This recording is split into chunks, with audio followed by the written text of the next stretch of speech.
Germany and Pakistan's in common perspectives, and there are many of them. We have talked about them and really implement them. We have realized that there is huge potential for that we would like to tap.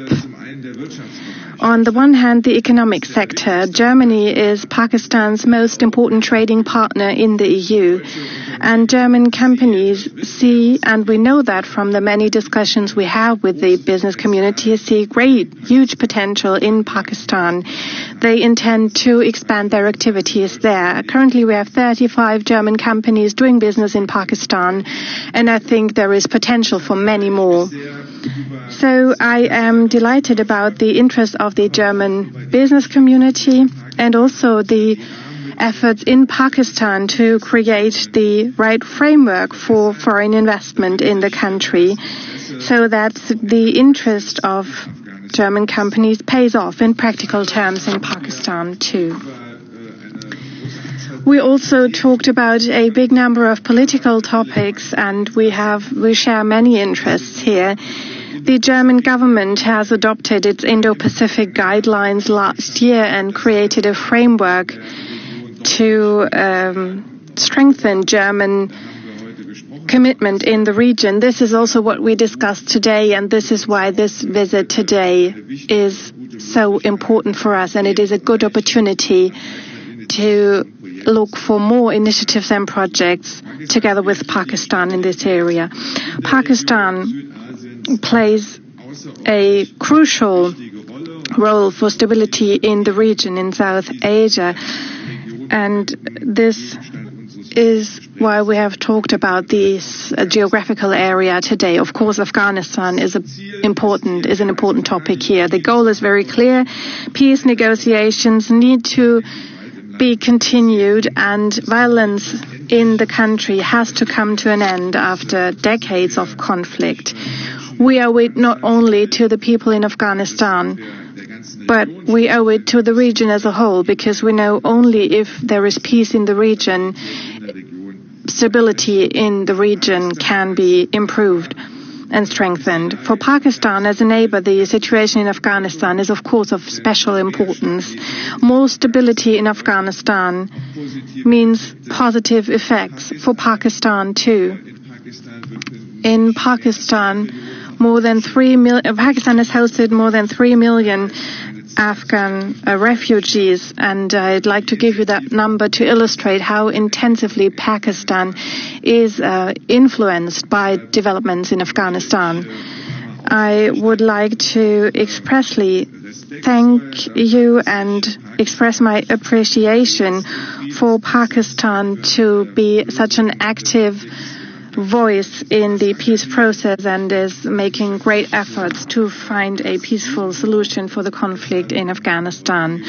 We talked a lot today about the upcoming conferences, and we talked about how the parties involved, and especially the Taliban, can be moved towards what we believe is of utmost importance, and that is reducing violence in Afghanistan.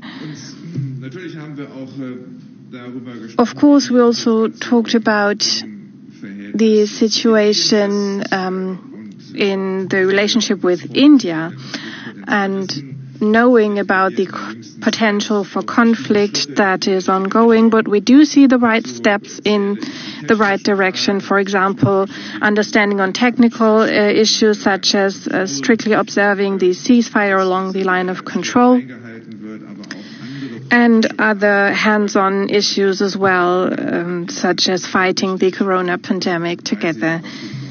And that shows that the difficult situation is improving step by step. In this spirit, I would like to say once again that I have very fond memories of my own visit to Islamabad 2 years ago. I have great memories of the special atmosphere at the Bari Imam Shrine. Under corona conditions. Unfortunately, we cannot offer similar beautiful memories here in Berlin at this time, but we hope that you have some positive impressions from your visit in the city, and we hope that there will be future visits after the end of the pandemic too, and that we will be able to have visits that will allow us to show each other more of our beautiful countries and the people who live here. Thank you. Thank you. Thank you, Foreign Minister. Thank you for your invitation. And thank you for visiting Pakistan in March 2020. We had a good exchange of views when you visited Islamabad. And thank you for providing me an opportunity to be here in Berlin, despite the COVID challenge, to have a physical meeting, because no virtual meeting can be as good as a physical meeting, meeting in person. It makes a huge difference. So thank you for providing that opportunity. This year is a special year for us. As you said, we were one of the earlier countries to recognize West Germany, which is now, Germany.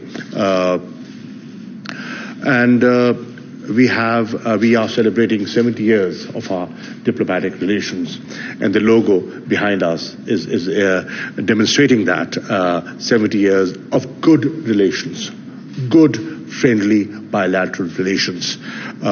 We want to deepen them. We want to broaden them. We want to have more economic linkages with Germany. One understands how important German economy is for not just for Europe, but for global economy. Your technology, your precision, your hard work, these are very important ingredients that you people have, and we want to benefit from that. We want to benefit from technology transfer. We want to benefit from a new economic relationship with Germany, and we have a mechanism in place.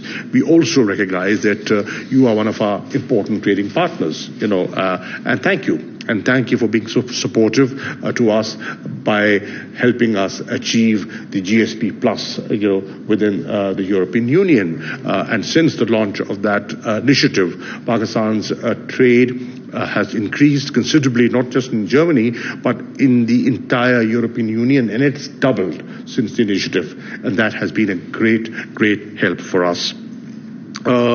We are thankful for the assistance we received from you for Corona through the UN Humanitarian Fund effort.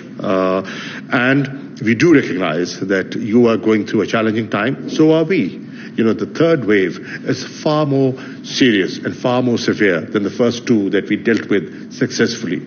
So we have to see how we can cooperate with each other dealing with this pandemic, because as I said earlier on in our talks, that nobody's safe till everyone is safe. The interdependence is so pronounced now, and we have to understand that. And that is why you have to play your role in getting vaccination out to the developing world. And thank you for being supportive on this initiative of additional providing 15 million doses to Pakistan by May, and COVAX, can play a very, very important role in that. So thank you for your support. We need vaccination. We have a country of 220 million people, and the vaccination that is being, the vaccine that is being inoculated is primarily the Chinese that we've got, and that is still not enough. So thank you for helping us. On FATF, thank you. Thank you for not allowing this forum to be politicized. It's a technical forum, and it has to address technical issues of money laundering, issues of terror financing, and thank you for being supportive.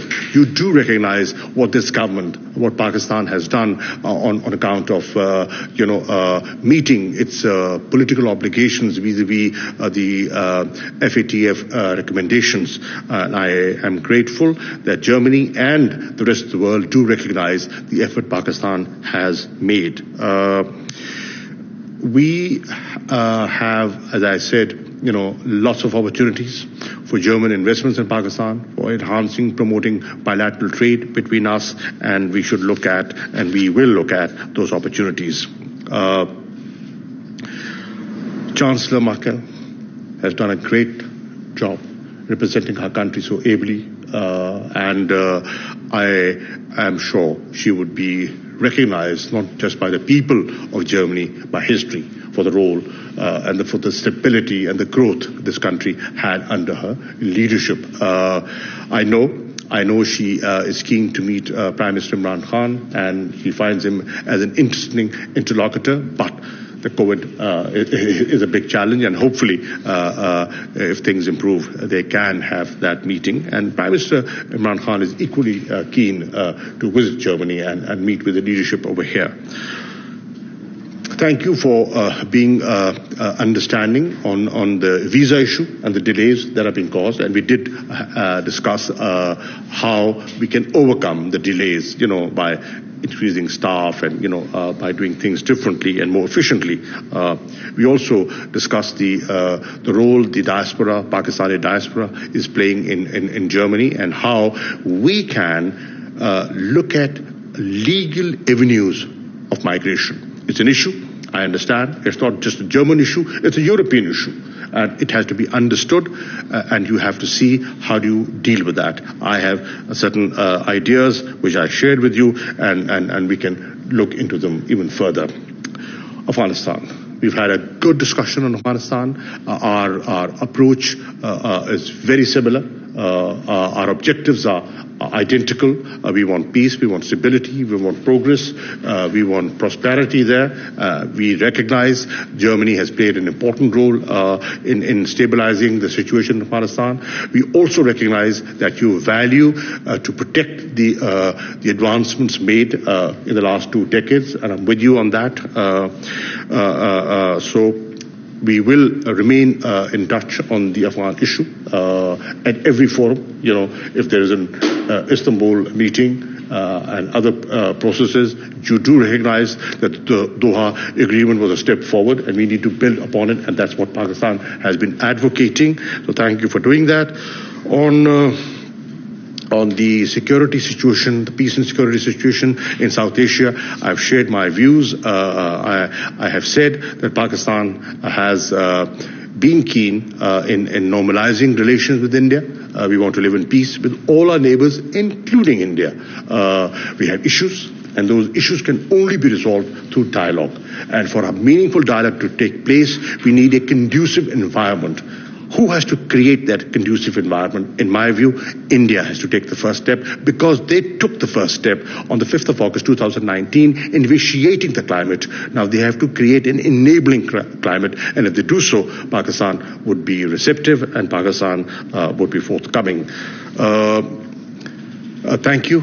There's a lot that can be discussed: economic relations, other corporations, but where I am, the positive view that I have, the positive vibe that I've felt, on this trip is that Pakistan and Germany can move ahead with speed. There's a lot that we can do for each other. So thank you for giving me the opportunity to be here.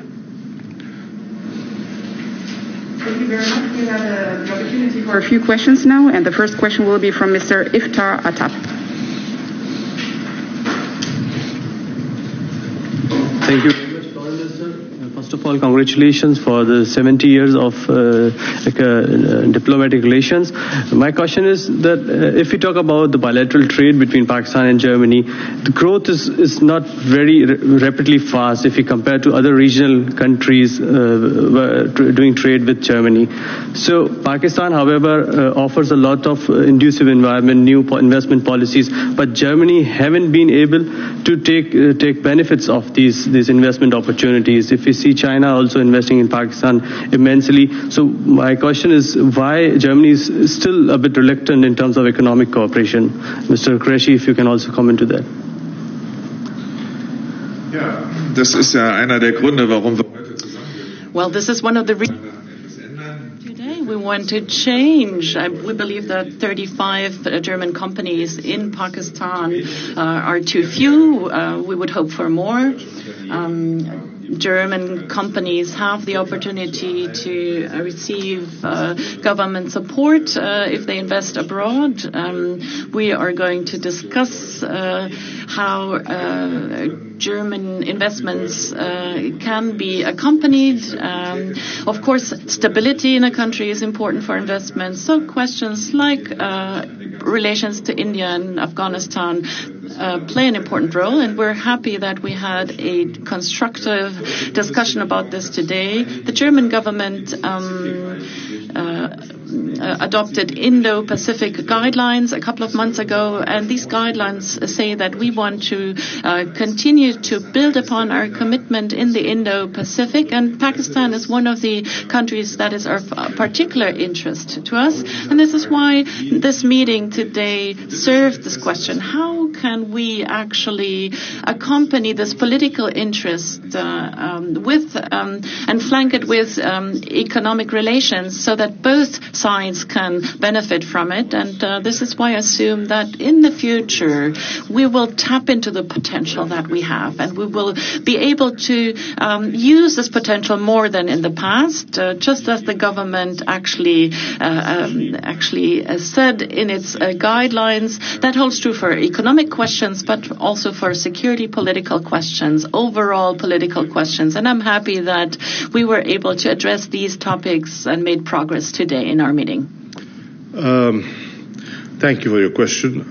I did have a good discussion on this issue with the foreign minister. I did highlight the shift of policy in Pakistan, the shift from geopolitics to geoeconomics, the decision of the Foreign Office, of the Foreign Minister, to engage with other important countries like Germany and this economic diplomacy strategy of ours. I also shared the new incentives that we have put in place for German investors to come and invest in Pakistan, and the opportunities of bilateral trade. Pakistan can be the hub. We have a population of 220 million people. That's a large market, but you go beyond Pakistan into Central Asia. So there are great opportunities for Germany's trade and investment in Pakistan and beyond. I did also highlight certain areas where we feel that they have strength, Germany has strength, and we will benefit from. For example, the renewable energy sector, solar. There's no shortage of sunshine in Pakistan, and you have the technology to give us solar energy, which is environmental friendly, and the world is talking about climate change today. You've also talked about electric vehicles. We've just launched a new policy on electric vehicles. That's an area where you can step in and benefit. And both sides stand to gain from that. I talked about IT, tourism. Next month, we'll be launching a very comprehensive strategy on tourism. How are we opening our country, liberalizing our visas, letting people come into Pakistan and see what can be done. And you have, millions of tourists visiting, your country, and you have experience, you have expertise, you are knowledgeable. Help us in doing that. So there are great opportunities, and we've had a very good discussion on that. Mr. Björn Stritzel will have the second question.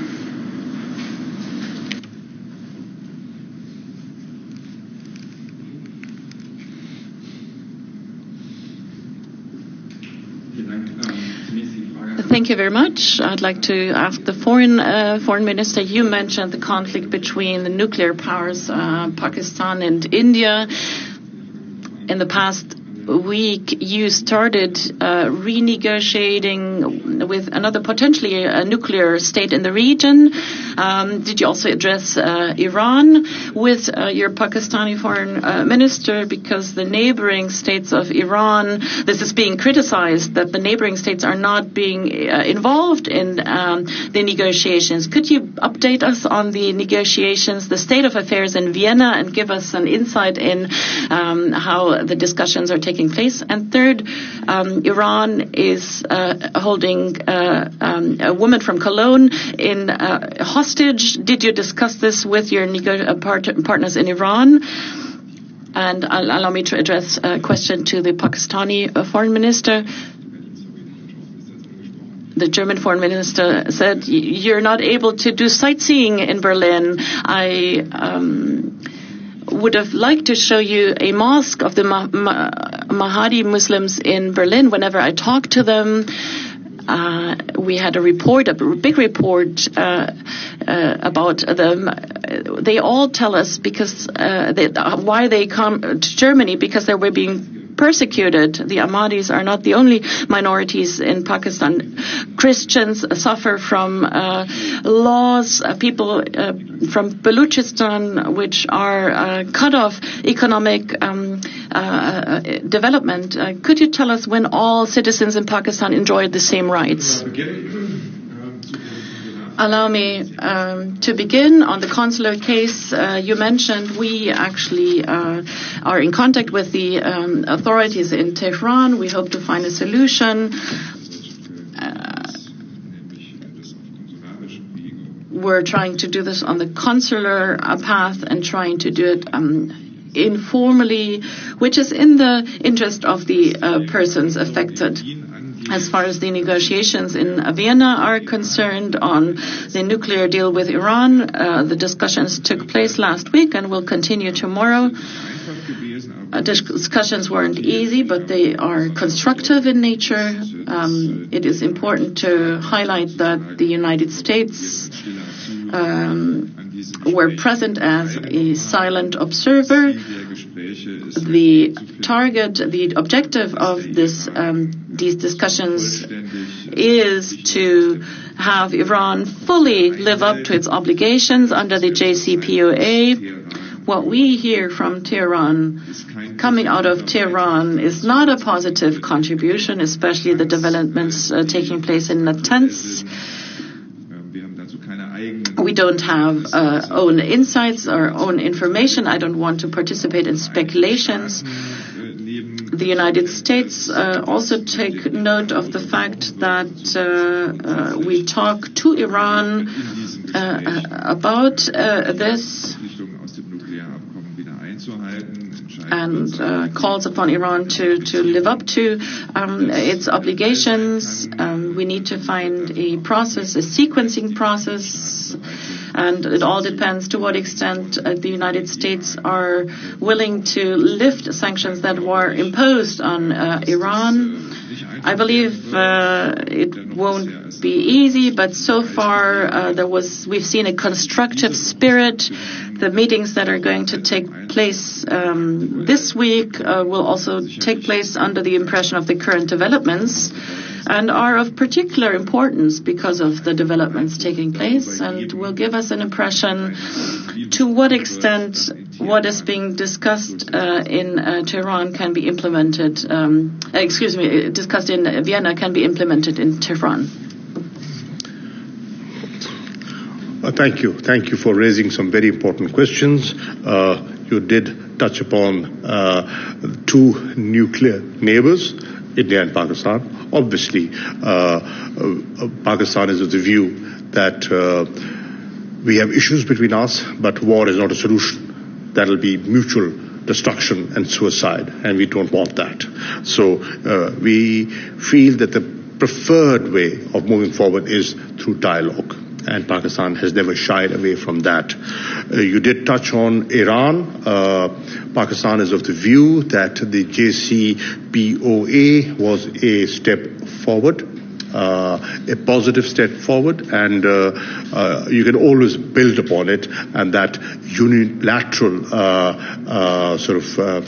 rejection of that perhaps didn't augur well, because we, being neighbors of Iran, would want to see peace and stability, and confrontation is not what we are looking for. You talked about the issue of minorities in Pakistan. You talked about Christians in Baluchistan and the situation in Baluchistan and others. First of all, let me take this opportunity of inviting you to Pakistan. Please be my guest and come to Pakistan and see for yourself what the condition is. A lot of times, disinformation is fed. concocted, distorted stories are shared, and I'm sure you are aware of the EU disinfo lab, what's been doing for the last 15 years. That's been discussed under inquiry. So please don't get sucked into such propaganda. Come and see for yourself. I'm not saying everything is perfect. Nowhere in the world things are perfect. Nowhere. Are things perfect in Germany? No. So there is always room for improvement. What I can assure you of, that the Constitution of Pakistan does not discriminate against anyone. Every minority has as protection under the Constitution. And also look at some hallmark decisions of the Superior Judiciary of Pakistan. Asya Bibi case is a case in point. How, despite pressures, she was given relief because she was found innocent by the Supreme Court of Pakistan. So please come and see for yourself and form an opinion. Now Ms. Safar will have the third and final question. Hello. My question is for Mr. Heiko Maas. Germany is a European country and global leader, particularly when it comes to the cause of human rights about the world. Germany was strong committed to the promotion and preservation of human rights. How does Germany see the violations of human rights in the Indian-controlled Jammu and Kashmir, especially after revocation of its special status by the Indian government? It is also highlighted by the United Nations and human rights agencies also. Thank you. Ja, vielen Dank. Unsere Haltung, also die Haltung der deutschen Well, thank you very much. Our position regarding human rights is clear around the globe. Human rights need to be respected and protected everywhere. We won't make any exceptions. We address this topic as well. I believe the developments between Pakistan and India have made, we've seen positive progress, some positive progress. We talked about this. The question regarding the status of Kashmir is a bilateral matter indeed, but of course it has particular importance for the stability and security in Southeast Asia, and all parties involved are, of course, aware of the fact that this conflict, as my colleague pointed out, can only be solved by way of negotiations. And of course, we want to wield our influence and make sure that the human rights situation improves on the ground. And we will not tire in telling the responsible people that they bear responsibility for the protection of human rights. I would just like to add, with your permission, when we talk of human rights, and I did touch this subject with the foreign minister, because I know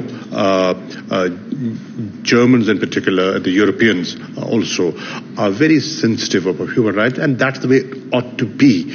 Any civilized society has to be sensitive about human rights. I did touch upon the delicate situation in Jammu and Kashmir on account of human rights. And it's not me. Don't take my word. I mean, I could be biased. Look at the report, the two reports, 2018, 2019, of the Human Rights Commissioner based in Geneva. Look at those reports. They're independent. That's an international body giving out a report.